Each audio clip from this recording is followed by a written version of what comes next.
Hi 2F. I miss you guys so much, and I am so sad that we won't be back together in school this year. But I thought it would be fun if each week we had a read aloud or two, and we started reading a chapter book together that many of you hopefully haven't read before. So we're going to start reading a book called The Chocolate Touch by Patrick Catling. And in this story, a young boy loves chocolate a lot, and he always wants to eat chocolate, and he wishes everything that he ever ate could just be chocolate.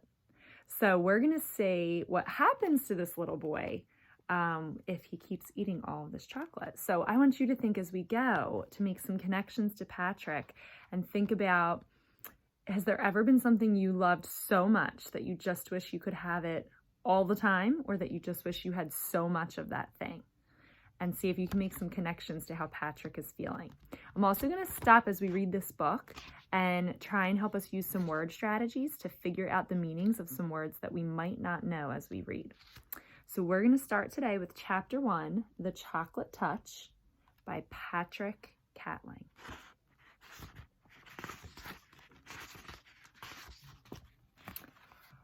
Most of the time, John Midas was a very nice boy. Every now and then, of course, he broke a rule, such as the rule against pretending to be a tiger when his sister Mary was supposed to be getting to sleep. Generally speaking, however, he behaved very well. He should have behaved better.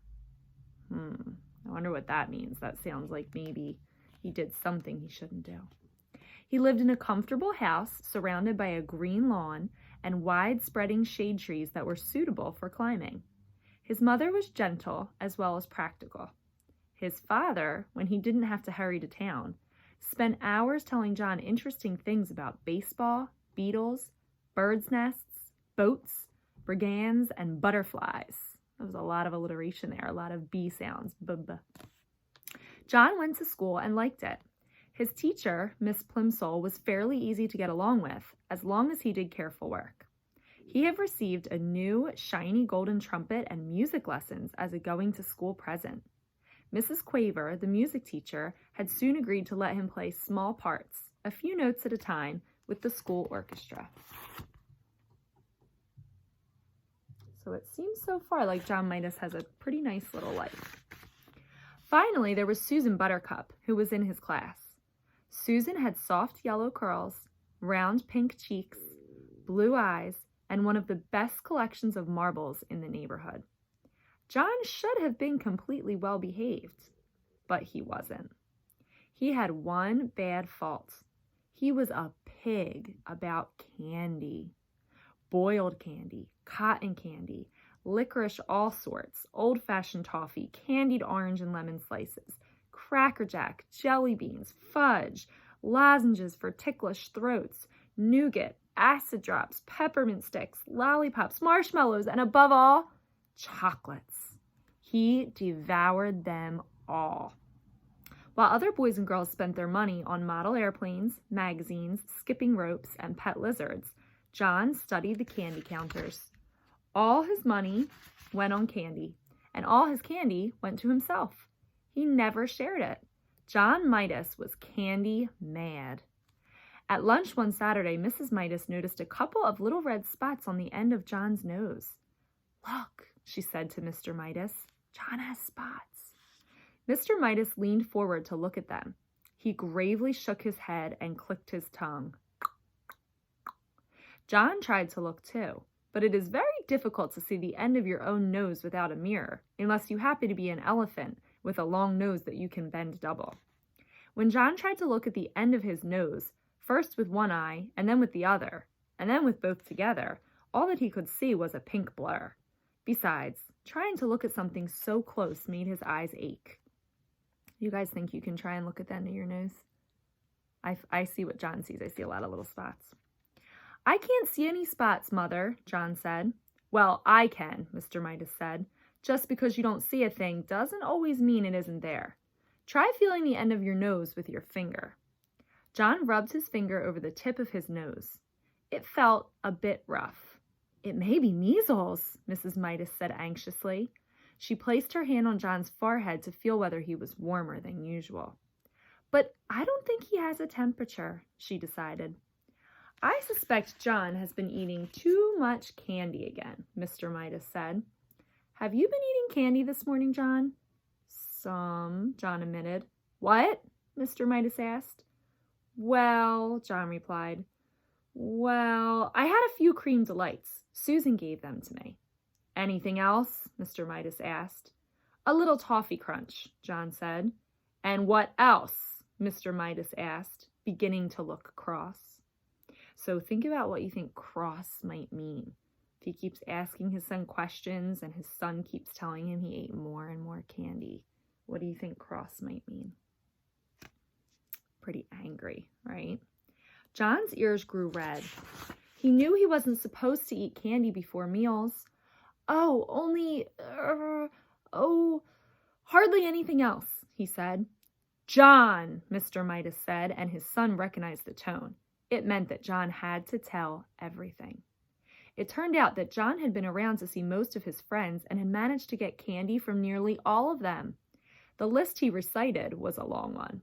No wonder you have spots, Mr. Midas commented at last.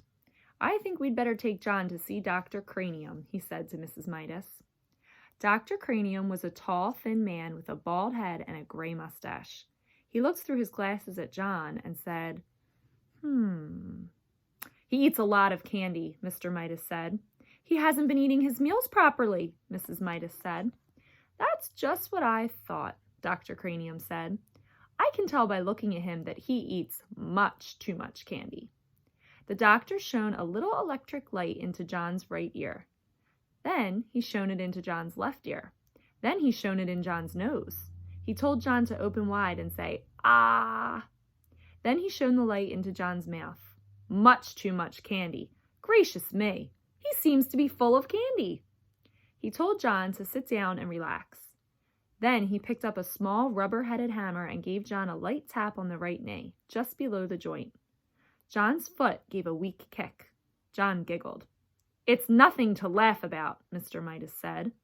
No, John, the doctor reproved him. A healthy little boy who didn't eat too much candy would kick harder than that. I'm sorry, John said politely. But I can kick harder if you want me to. He gave a sudden high kick, which knocked the hammer out of Dr. Cranium's hand. It landed on its rubber head and bounced across the room. John! Exclaimed Mrs. Midas. I'm so sorry, Dr. Cranium. John, tell the doctor you're sorry for kicking his hammer. I'm sorry I kicked your hammer, John said. I would recommend less candy, Dr. Cranium told Mr. and Mrs. Midas. An upset stomach can lead to all sorts of complications. On the way home, Mrs. Midas tried to explain to John what she thought the doctor meant by complications. You see, she said, if you put too much of one kind of food in your stomach and not enough of other kinds, it is bad for your whole body because different parts of your body need different kinds of food. Do you understand? I think so, John said. You've been eating so much sweet stuff, Mr. Midas added, that there isn't room for eggs and meat and milk and bread and spinach and apples and fish and bananas and all the other things you're supposed to have to make you grow big and strong. You guys can probably hear the fire sirens too. I like bananas, John said, especially in thin slices covered with chocolate. They're called banana surprises. Mr. Midas looked at Mrs. Midas, and Mrs. Midas looked at Mr. Midas. They both shrugged their shoulders. Sometimes it was hard to make John understand things. At home, while Mrs. Midas was busy in the kitchen, Mr. Midas continued to reason with John. You mean you'd rather eat candy than anything else, and chocolate rather than any other kind of candy, Mr. Midas asked. Yes, John assured him. Oh, yes. Don't you think there's such a thing as enough? Mr. Midas persisted. Don't you think that things are best in their places? I mean, don't you think there's a time for spaghetti and a time for roast beef and even a time for pickled herring and garlic toast, as well as a time for chocolate? Or would you rather have chocolate all the time? Chocolate all the time, John replied emphatically. Chocolate's best, that's all. Other things are just food. But chocolate's chocolate. Chocolate, I think I understand, Mr. Midas broke in sharply. Very well. He took a deep breath and went on. John, he said, if you can't understand what sort of diet is really best for you, can't you at least get it into your head that you make your mother very unhappy when you eat so much candy that you can't eat anything else? The conversation always seemed to get around to the effect of John's candy eating on John's mother. John couldn't see how it could possibly do her any harm if he ate candy. He sat silent for a moment. Then he said, "May I go out and play, please, Daddy?" So John isn't really getting it, right? That his parents are feeling really worried about how much candy he's eating. So think about a prediction for next time. What do you think is going to happen next? Do you think that John is going to stop eating so much candy and eat all of his fruits and vegetables? Or do you think John is still going to continue to eat a lot of candy? And we'll find out on our next Read Aloud. I miss you guys. I'll see you soon.